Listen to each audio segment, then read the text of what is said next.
Hey, all right, it's Kevin. So I'm gonna let the cat out of the bag today and show you my home quarantine workout routine and the number one mistake that I don't want you to make. So let's get right into it. I'm gonna watch the video right here with you, and it's gonna be like one of those reaction videos. I'm gonna react to my own workouts that I did this week. All right, so let's go. Now, the first exercise I do here, you'll see day one is shoulders, lateral raises. And this is my number one workout. I do this more than anything else. And hopefully you're saying to yourself, that's ridiculous. This is a small muscle group, lateral delts, right? Why would that be your number one exercise?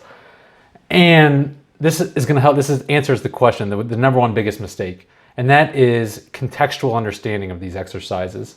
And I'll get into it more as we go here, but my shoulders are underdeveloped compared to my chest. And so in an effort to try and balance out my proportions, I do that more than anything else. Now here I'm showing a second variety of these lateral raises. So you see I did 2 full raises, and then here I stop short and then go all the way up, and then I go a little further down, all the way up, and then all the way down again. So it's like you have different ranges of motion. So I bring variety to these by changing the rep depth and even the rep speed. As we'll see probably towards I get to the end here, I increase the rep speed a little bit just to try and force out a few extra reps. All right, so this is lateral raises, and that's kind of what my failure looks like. Next exercise is using this X3 bar. I'll tell you more about it as we go, but it's an overhead press. And historically I've had issues with my left shoulder. And since using this X3 bar with these elastic bands, as you can see, the band goes underneath that plate that I'm standing on. But it has a dynamic tension curve, and it has really helped take pressure off my shoulder. And so these have been feeling pretty good. So that's the overhead press right here. I'm going to superset it with an upright row. But I usually do, sometimes I superset them, sometimes I do them individually. I'll show you here in a second, I'll show just doing them individually. But again, it's important. So I'm showing you these exercises. I sometimes superset them, sometimes don't. Sometimes I do more sets, more reps, and it's very individualistic to where I am in my training, and it'll be different for you. The X3 bar founder, his name's John. He actually recommends just doing 1 set. Now for me, I've been training for 20 years. 1 set is not, in my opinion, adequate for me, but for many beginners, you know, 1 really good set of each of these exercises could be perfect. And I'll talk more about, you know, how you might want to structure your plan, workout programming, which is probably going to be different than mine, who, you know, I've been training for 20 years. I have different priorities, like no one else is hitting lateral delts more than any other muscle, or they're just not common. All right, let's go to day 2. Day 2, legs. This here is a split squat using the X3 bar. I'm stepping on that band. I usually work up to this black band, so I don't start with the black band. But my focus here is I'm kind of holding it in a front rack position. So if you're doing a front squat, and I'm focused on pushing my foot through the ground and stabilizing with that back foot. And I'm actually probably cheating quite a bit, pushing off with that back foot. But I find that helps stabilize me, and you know, I get a real good workout doing these. This has been my favorite leg exercises by far at home. I've done using this X3 bar, I've done front squats, but my squatting is terrible. I have very limited ankle mobility. I've worked on it for years and years and years. It doesn't seem to improve much. And so when I squat, I need to use like a high heel, like a squatting shoe with a high heel in order to get decent form. And so I've just found myself doing lots of these split squats, which is, you know, really just set my glutes on fire. Second main leg exercises is calves. I know it probably looks like this is the first time I've ever done a calf workout. Maybe it is. But anyways, I've really liked the X3 bar for the calves. So basically you just hold onto the bar, the band is doubled underneath, and then my focus is pushing the balls of the feet down through that platform, and the front of the ankle, I'm focused on pushing that forward. So that's kind of what I'm thinking when I'm doing the reps. And I'm just trying to like really feel a knot. For calves, for me, the biggest thing is the mind-muscle connection. If I can feel the knot in the calf, I know I'm getting it. But a lot of times I have a hard time feeling that, and which is one of the reasons why that muscle is probably underdeveloped, is I have a harder time, you know, forming that muscle-mind connection. So if you train for a pump, not always the best thing, but that usually helps, you know, with the mind-muscle connection. All right, here we are, day 3, chest. This is my #1 favorite chest exercise at home so far. And it is a dumbbell fly. These are 30-pound dumbbells. And you can see my hands are outside my elbows. And they'll gradually come over the elbows and turn more into a press. So it's kind of, I start with a fly, go to a press. Kind of a superset, but really just a way to make an exercise hard and then get easier as you start to fatigue. You can probably see I got that arch in my lower back. I do this purposefully.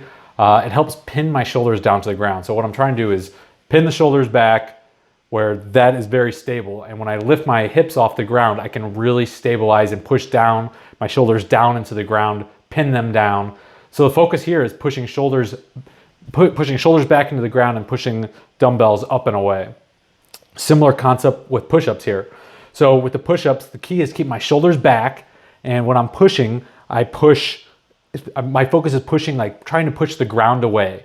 I like using dumbbells. I don't always use dumbbells, but I like it. It can add a little bit of depth to the push-up. And this is like the most underrated exercise because you can get a great pump, you get a great chest workout just doing push-ups. And I mean, some people can do like 50, 100, 200 push-ups, and then the returns get not as good. But a lot of people, like, until you can do 30, 40 straight push-ups, you can build muscle. You can build chest size with push-ups alone. So it's a great exercise that you probably should incorporate into your routine. All right, next exercise. This is using the X3 bar again in their band. Chest press. This honestly is not my favorite exercise. There's another angle. You can see it has a little bit more limit of a range of motion than I prefer. I like maybe a little bit more of a range of motion. I still do it because that big thick band helps get a good amount of resistance. All right, back training. My #1 exercise for back is pull-ups. I like a neutral grip pull-up. So that's what I have a neutral grip here. And really, so overall, I really am just using 3 pieces of equipment. This pull-up bar, I'm using the X3 bar, which I'll tell you more here about at the end, if it's something you might want to get or not. And dumbbells. I'm using 15-pound dumbbells for the lateral raises, 30-pound dumbbells for the chest exercises, and as we'll get to, 30s for like the arm exercises as well. I think that's next in my daily schedule. The daily schedule I do not adhere to strictly. Sometimes I do chest with triceps, sometimes I do biceps with back, sometimes I do just back, sometimes I do just biceps on their own day, just triceps on their own day. But in general, I want to keep this straightforward. And so straightforward, this is my most typical situation. Underhand chin-ups.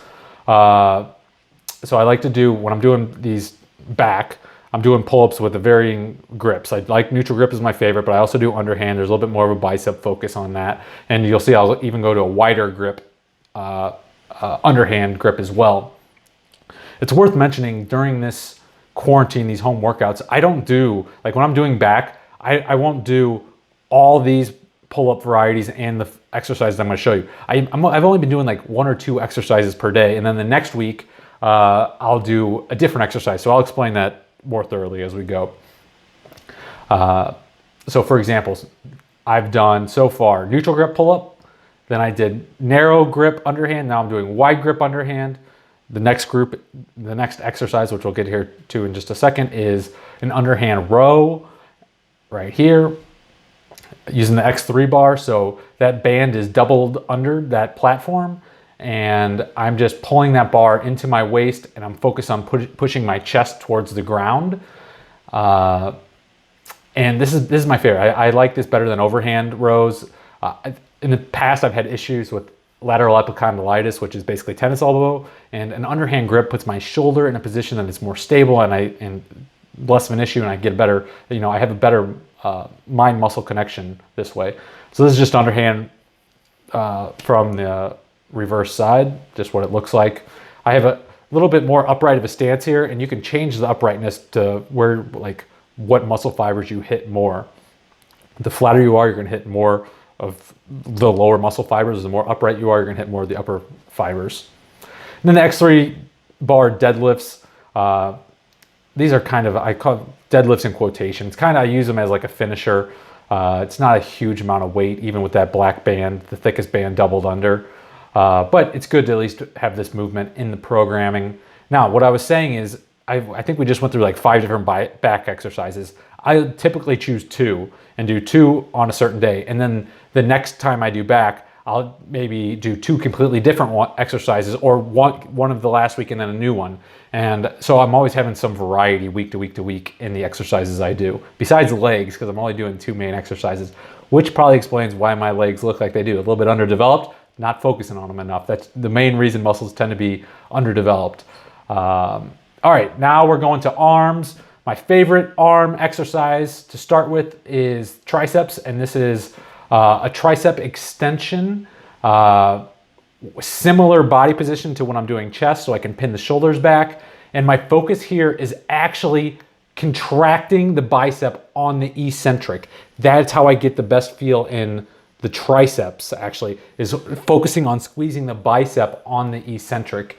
These are by far my favorite tricep exercise to do at home. The X3 bar, you can do some triceps, but I just don't like them. I've just pretty much exclusively been doing this for triceps at home.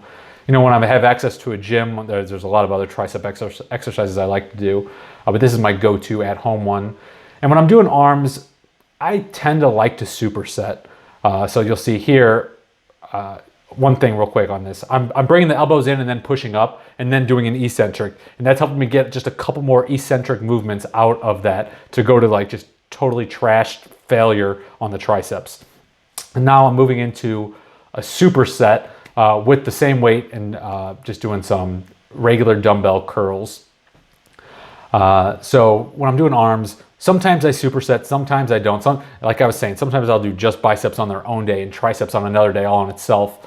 But sometimes I'll superset, you know, kind of get the most out of your time. You can do supersets. So here I'm doing standing bicep curls. And what I wanted to mention, the reason I'm showing you this is when I'm doing bicep curls, I do a similar thing that I was kind of explaining with the lateral raises. I add variety into how I do the reps. So here I'm alternating right arm, left arm, right arm, left arm. Then I'd get very creative in how I do these. So if, for example, sometimes I'll do 3 straight reps with the right arm, then 3 straight reps with the left arm, then back to 3 straight reps with the left arm. Sometimes I'll do 1, then 2, then 2, then 3, then 3. Sometimes I do both arms together. So I get I get variety in doing that.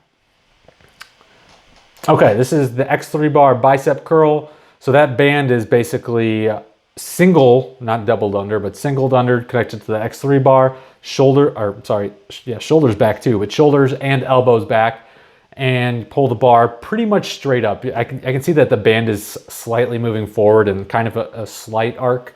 A little bit forward is fine. You don't want it going way forward and then arcing back up. You kind of want to get closer to a vertical movement here. And I'm sure I'm probably forgetting to tell you something about arms here. Arm training, you know, one of my favorite days, everyone's favorite day, right? Okay, abs. This is the first time I did abs this quarantine, but I wanted to show a couple of my favorite home ab exercises if I were doing abs. So this here is a rollout. One of the hardest exercises is rollouts from your toes. I used to be able to do a bunch of these and I've gotten worse at them, as I can see. Really struggled with that one. And then I would drop to my knees and do rollouts from the knees. But then from the toes is really pretty advanced. And this here is hanging abdominal crunch, where kind of, you know, I'm really bringing my knees basically over my head. It's a great exercise. And the reason I haven't done abs is back to this number one mistake everyone makes when they're working out, that lacks context. And for context, early on in my life even, I've done a ton of ab training. And I remember, so when I was just a kid, how I got allowance was my dad would pay me and my 3 brothers $1 a day if we did 100 push-ups and 100 sit-ups every day. And this is like back in grade school. And I think that really did have an effect in, you know, I had developed a pretty decent chest and pretty decent abs. And I continued that through, you know, high school, training those significantly. When you have a strong body part, you tend to like want to train that more and more, which, you know, even further distance the development of that muscle group versus other muscle groups. So I trained chest a lot and abs a lot through high school, through college, through dental school. And then when I kind of started getting more into bodybuilding, I realized like how my proportions were off. I need to work on more shoulders. I need to work on more legs.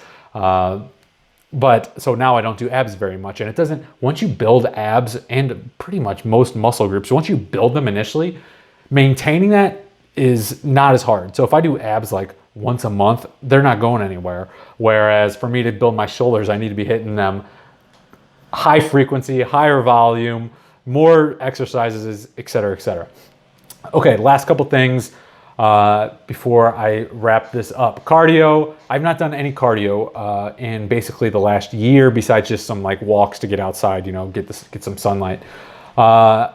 So March 15th was basically when, March 15th, 2020 is basically when, you know, the pandemic shut down my gym. And that was the day I was going to start doing a cut. And I was not going to do a cut without access to my gym, because that puts, you know, lean muscle tissue high risk. So I decided to continue doing like kind of a maintenance slight bulk. And so here in the video, it's not like I'm carrying a lot of body fat, but more than normal. And I haven't cut, haven't done cardio.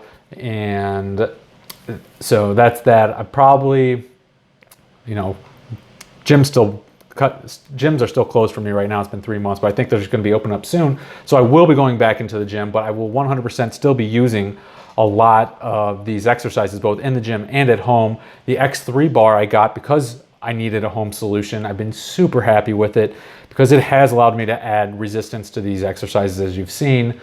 It's expensive, but I think there was a $50 off code. If it's interested in something that you might want, you can check the description down below. I think it's Give Me 50. If that's still active, you can get $50 off it. I'm glad I have it, especially for those exercises that I showed you, and I will be using it from now on. But besides that, a couple of sets of dumbbells, 15s, 30s, pull-up bar, and I'm basically doing pretty complete full body workouts. The last thing I wanted to talk about, and it has to do with the context I was mentioning, and this is basically the basics of programming an exercise for yourself.